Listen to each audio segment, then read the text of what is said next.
Hello folks, welcome to Our City Matters. Today we have a very important show. Today I have Evan Sorensen with me, and he's going to be discussing some issues about how we relate with our families and how individuals are faring in our communities, and he will just let us know all about those things that are pertinent. And we understand that some families and individuals are struggling and are suffering and are in turmoil. And turmoil means a state of or condition of extreme confusion, agitation, or commotion. And it doesn't sound very fun to be in that state. So I had Evan come so he can help us out with some tips and some ideas on how to relieve some of that in our lives and recover from some of these problems. So welcome, Evan. Thank you. I'm glad to be here. Thanks. I'm very thankful that you're here, and I'm sure the viewers will be too. Now, folks, this is going to be a 10-part series. Once per month, Evan will join us, primarily on the third week of the month. So if you tune in on the third week, you will see Evan on my show here. And except for the two holidays, I think it's President's Day and Martin Luther King Day, I think we'll do the second week of the month. That's okay with Evan. Perfect. So anyway, through his expertise and training, he's going to bring us a lot of information. So welcome. Well, thanks for having me here. It's really a pleasure, and I look forward to the next 10 months. It's going to be great. Great. So I think we wanted to start with introducing yourself and what your credentials and expertise. Sure. Yep. So I work for a practice called the New England Institute for Marriage and Family Therapy. It's actually a practice that I founded, but my credentials, I have a Master of Science, an MS degree, and am a licensed marriage and family therapist in New Hampshire, in the state of New Hampshire. So that specifically means that the bulk work of my training and my expertise is specifically around helping make marriages and families function more effectively. So, that's terrific. Yeah. I think we need some of that around here. Yeah, we do. And I'm so thankful for that.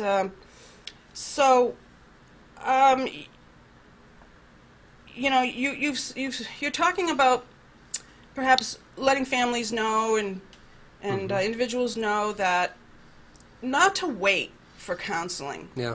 That counseling is not the last resort. Right. Or therapy is not the last resort. Correct. Yeah. You know, so I've, in one fashion or another, have been a marriage and family therapist for roughly 20 years.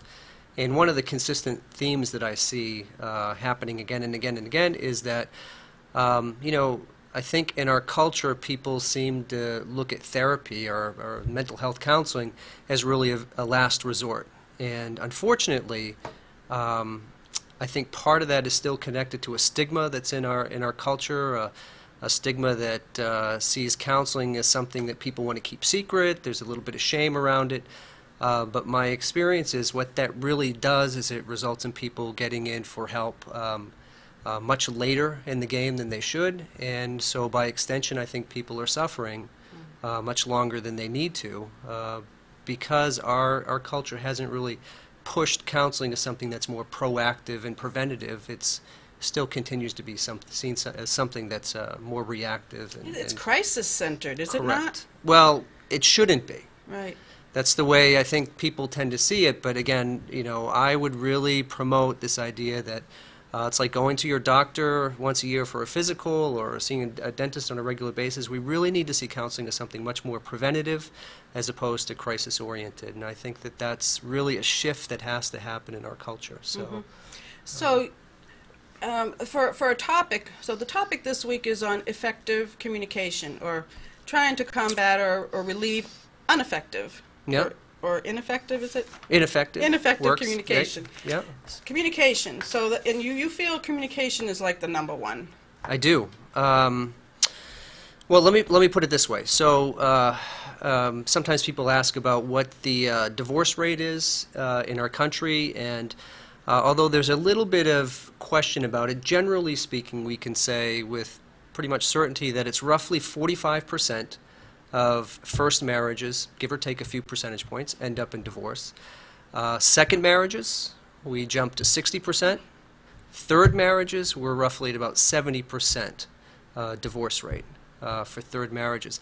So that's clearly a very serious statistic within our society and our community, and something that really needs to be taken much more seriously. That's a tremendous amount of families. I think I read something a couple days ago that roughly 2.4 million marriages a year, 1.2 million marriages will end in divorce. That doesn't mean 1.2 of the 2.4 that got married, but that's roughly, that's well over 1 million marriages a year that end in divorce. If you do the math on that over the course of a lifetime, how many tens, if not hundreds of millions of families have been affected by that? So it's very serious, and this kind of goes back to my point earlier about really needing to look at therapy as something that's more preventative in care, something that's proactive, that's used early on in the process to get people the skills that they need, whether it's for communication or otherwise, to help make their marriages more meaningful and successful. And unfortunately, I think in most cases people, again, still see it as something we do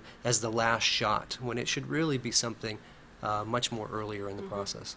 So, okay, we'll talk about some of those skills, but before that, we'll just let people know where they can get counseling or therapy. Yeah. Or, there are churches, Correct. Pastors Yep. readily do counseling. There's a program that you have developed. Yep. So, kind of in line with the research, so let me first say there's a tremendous amount of good therapists out there in New Hampshire. A lot of good people who know what they're doing, and nobody should hesitate to pick up the phone or ask a friend, if they've had counseling before. Oftentimes we get good recommendations from friends and family. So don't be afraid to ask. There's lots of good people out there. Do a little bit of research to make sure that the person you're going to see has the expertise or the training with the types of issues you are looking for, but lots of good folks out there. Now, in terms of the Solid Foundations Workshop, which is what I think you're talking about, which is something I developed, again, that came out of a lot of the research that basically said if we can get people the relationship skills and the communication skills, the conflict resolution skills, early on in the process when they start their marriages, we should be able to reduce the likelihood that those marriages will end in divorce or separation. And that statistic seems to hold true. There's a lot of truth to that, getting the education up front, because Deborah, like you and like me, like anybody that's been in a committed relationship, we know that the troubles will arrive. We know that, as we say in the industry, that if you're in a committed relationship, you are guaranteed to have some measure of disappointment, some measure of your needs not being met. You will have hurts. That's part of the package of a committed relationship. And so we want to make sure that when those days arrive, as they will, that people have the skills to be able to handle them more effectively. And that's what the Solid Foundations Workshop was about. That's what marriage counseling is a lot about. And again, that's driving my point of let's get people the skills early on in the process before too much damage has been done. So it is vitally important that couples and, wanting to marry or in committed relationships, that Yep. they seek counseling, Yep. in the early days or weeks. Yeah. Before things, Right. can escalate Right. negatively. Yeah, I And, completely agree. And so... Yeah, and these are learned skills. So here's I have all these little sound bites.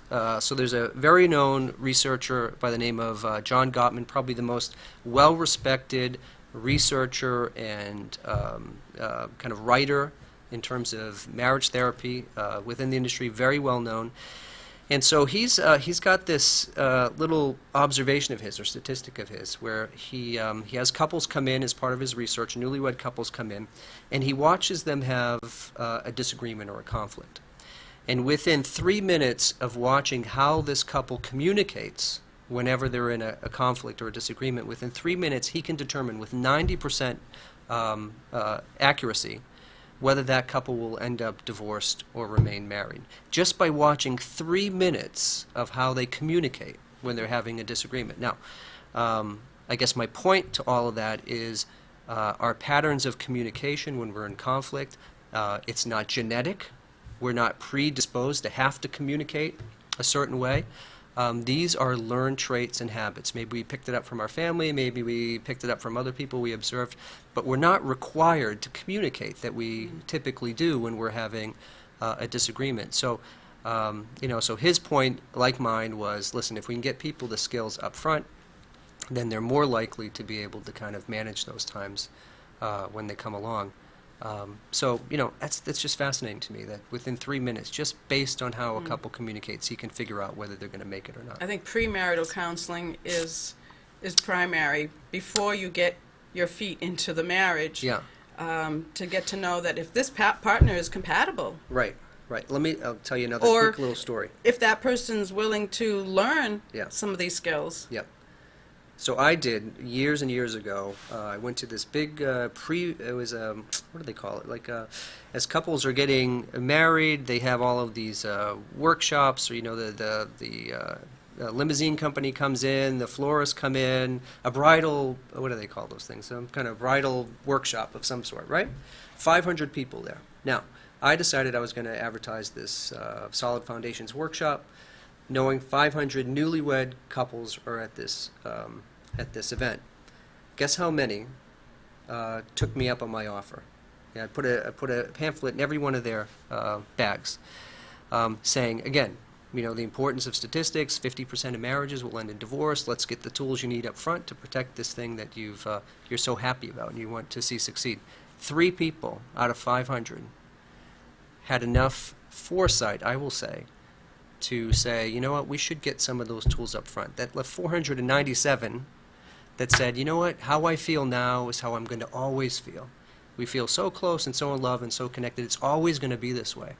And unfortunately, the research doesn't support that, as I said earlier. 45% first marriages will eventually end up in divorce. So, it's interesting observations that people often tend to minimize how difficult marriages and relationships can be, and because we minimize it and we're a little bit, pie in the sky around it, we tend to not get the help that we need. Right. Well, let's talk a few of those skills. Yeah. Okay. So I guess let me share with you, 2 pieces. So, for instance, I just read a American Psychological Association article, which basically said there are 2 really important concepts or skills for people to remember as they become married, and as that differentiate the marriages that are doing well from those that are struggling. And again, these were skills, they were habits, these are things that couples learned that made the relationship function better. And those 2 things, number 1 was this idea about talking openly. It was this idea about communicate. It was make time to catch up with one another on a regular basis.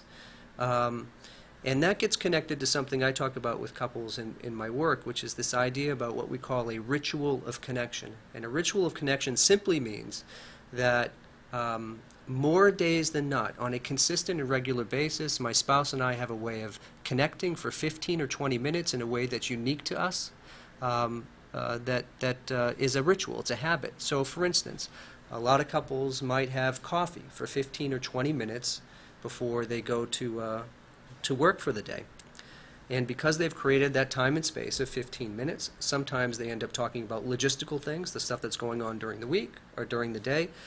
And that's very good. I can't tell you how many people have come in to therapy and they're always talking about how their partner, they feel like their ship's passing in the night, they don't share information with one another, things along those lines.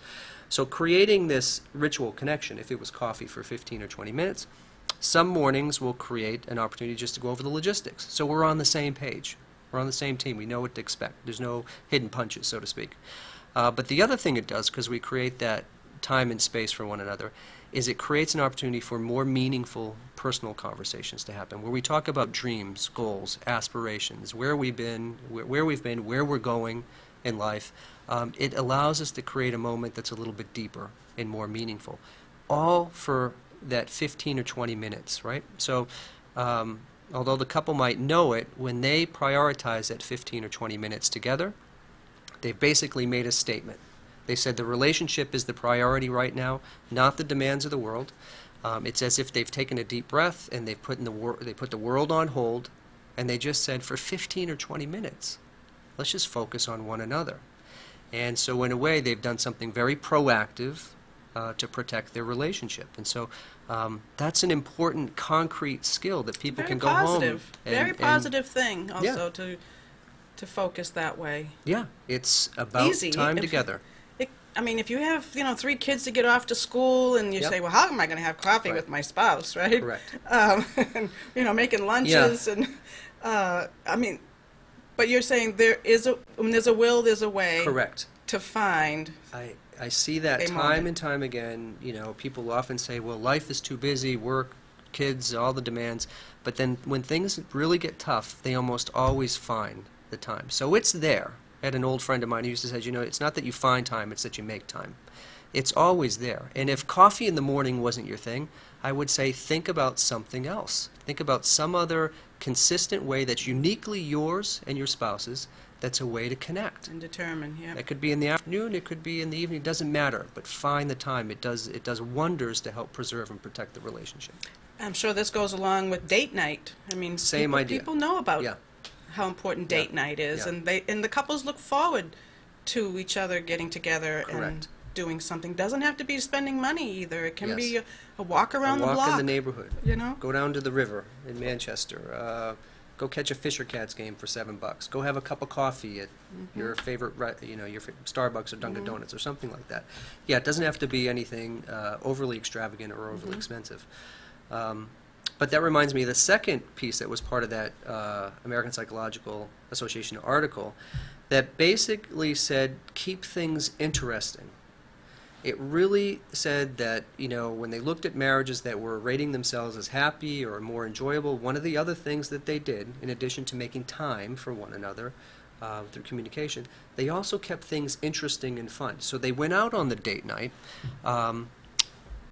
but they didn't settle into the old routines. They didn't go to the same restaurant all the time. They didn't have the same meal. They didn't do the same thing each time. They kept it fresh, invigorating, a little bit adventurous, and they would do different things periodically to kind of keep things fresh and alive in the relationship. And what I tell people all the time, too, as couples, is I say what I'm talking about when I talk about the date night or keeping things interesting between the two of you, I'm talking about that separate from the kids. You take your hat off as a parent or your employee hat off, and you go away as husband and wife or as a couple, and you just spend quality time with one another. And I can tell you, for the parents that have kids, that's great modeling for the kids. It actually helps create more security in the kids, that over time the kids see the parents go out and nurture their relationships separate from the family. It brings security, so it's a really positive function. But that article in particular talked about keeping it interesting and fun. And so I might suggest 2 things related to that. One would be sometimes think back, if you've been married a long time like me, you think back to the early times of your relationship, and you think sometimes about, well, what were some of the things that we used to do that we've forgotten or that we stopped doing? The idea being, if something was fun and enjoyable in the past, it probably will be fun and enjoyable now. So, if it worked before, it'll work now. So sometimes that's a way to do it. But we can also use technology. You can go on the web, and you can do a Google search. Here's the topic. It's called 50 Pleasurable Activities. You can go and Google search 50 Pleasurable Activities, and you will find all kinds of websites that are devoted to compiling a list of fun and pleasurable activities. Amazing. And if you do that, I guarantee you will find some activity that you had never thought about before, but that looks fun and interesting, or you'll be reminded of something that's fun and interesting. And so, the point here is, I guess, to kind of keep investing time and energy into the relationship. Don't take the marriage for granted. Be curious with one another, be curious about one another, and kind of keep it interesting. So. I mean, families go through a lot, and a lot of ups and downs. Sometimes some families just can't cope with the downs, and they're struggling. Yep. And that sounds all fun, well, and good, but sometimes they just can't get their head above water. Yep. So what do you suggest then? I would pick up the phone, call somebody. You need intervention, you mean? Well, yeah. We know the longer a couple waits, the harder it's going to be for them to pull themselves out of that pit. Not impossible, but it's harder. Again, this is why I'm driving the whole piece about preventative and proactive care. It's like anything else. Think about your marriage is like any other system that you're a part of. If you have an injury that you leave untreated, right? It's rare that it just gets completely better on its own. If I have an infection, it's not going to repair itself on its own. What do you say to a wife or a husband that says, "Oh yeah, I'm ready for counseling, but my wife won't go"? Yep. Find a way to get there. You know, for the person saying, "I won't go," this will sound a little bit provocative, but I would say to them, you have to think about, can you live with that 5 years from now when it really gets bad, or when somebody finally files for divorce or there's a separation? Are you going to be able to live with the fact that you knew your spouse asked you to get help and you decided not to do that because it was embarrassing or uncomfortable, or keep it to us, this shame and secrecy thing? We need to go get some help to cope with, or to learn to cope. It's not you won't, I won't, it's we. I think I've learned that over the years. Yeah. Right. We say we. Correct. Because problems are co-created. Yes. Right? Sometimes people come in and they think that their spouse is just going to point the finger at them, and I have to remind them, I was talking with you about this earlier today, which is, you know, the old adage, if I point the finger at somebody, I have 3 coming back at me. It reminds us that, listen, you know, we're not perfect in this process as well, too. So the struggles that we have in marriages and families, oftentimes there's a contribution. We each are participating or contributing to it in some way. And if we can keep the focus off of just blaming the other and be curious about what's my contribution, it'll help us move forward as well. And it's an adventure. It's a journey to go to a therapist or to go to counselors or a counselor. I mean, you don't know what the end result will be. Correct. I mean, and as long as you keep an open mind and are hopeful that something good will happen, I think that's a good thing. Yeah. And for a positive outcome, and you know what? It might not all work the first time, right? Right. I mean, people, if you have a challenging spouse or a challenging marriage, you might have to go a few times. Right. It just doesn't all come together in just a few hours. Do you mean a few sessions? A few sessions. Oh, gosh, yeah. Yeah, well, I there's mean, a whole bunch of research. Yeah, right. That's another topic. There's a whole bunch of research in there in terms of having a realistic expectation of change. There's the Hollywood image that I'm going to say something that's so profound that all of your problems are solved like that, or in a session. That's unrealistic. And so on average, we're looking at least 12 sessions for most people. Oftentimes, it's longer than that. It may not have to be all at once, maybe. No, some people, they do segments of it, pieces of it. They do a piece of work. Right. They make some progress in there, and then they come back a little bit later on, do some more work, what have you. But but I would want to dispel the myth that you go to a session and somehow you come out after an hour and a half and everything's rosy, right? Where does that happen in life? It's just the beginning of a thought process. Wouldn't that be nice to go to the gym, spend an hour and a half when I come out and I'm, you know, whatever, you know, in 100% better shape? It doesn't work that way. No, it doesn't. No, so it's we have building to pace on ourselves. building, yes. Right. Yeah. Right. So keep it interesting. Exactly. Yeah. Well, is there anything else that we should touch on today? We have like 4 minutes left. You know, I just would say I'm looking forward to the next 10 weeks and or 10 months of our sessions together, or work together. Sorry, we're not actually doing counseling, but that'll be fun. And you know, what I'll do is I'll continue to give some thought to some concrete skills that people can think about in terms of what we know as the evidence in terms of what can help make relationships better. So this week was spending time. Yep. And keep things interesting. Yep. For marriage and families. And this was under our first topic of making for effective communication. Yep. Yep. That's the foundation for it. And in our next topic, it's chronic conflict. Okay. So this is perfect. So what I'll do next time is a lot of the things we talked about today in terms of the skills and the habits. I'll talk some more about, you know, how do we speak, how do we deliver the message, and how do we listen to the message in a way that's actually going to help us find resolution. And a lot of us, we're either delivering the message wrong, we're saying it in a way that that person is never going to be open to hearing it, or we're listening in a way that makes it impossible for us to find a solution. So we'll talk about some of those specific skills. Right. So I'll just go down the list just for those listening today. We do have an outline for the next 10 months that where Evan will be with us. Like we said, next month will be chronic conflict, and then the third month will be life transitions. Fourth will be affairs. Fifth will be lack of emotional connection and desires. Sixth, struggles with adolescence. 7, depression. 8, anxiety. 9, prior emotional trauma or loss. And then, Evan, for the 10th week, we'll talk about men's psychotherapy group and how that works, the benefits and the general process of a men's psychotherapy group. Yeah. So I think this is so interesting, and I don't think anyone's done this on public access in Manchester before. Good. And we hope that it will be of assistance to folks in the community. And also, folks, this is not a substitute. This show is not a substitute for seeking competent advice or help, therapy, for anything that's a crisis situation or a conflict that you're dealing with right now. Right. Seek help. Yeah. This is just something to get you thinking, More really. informational, educational. Right. We want to give people some hope.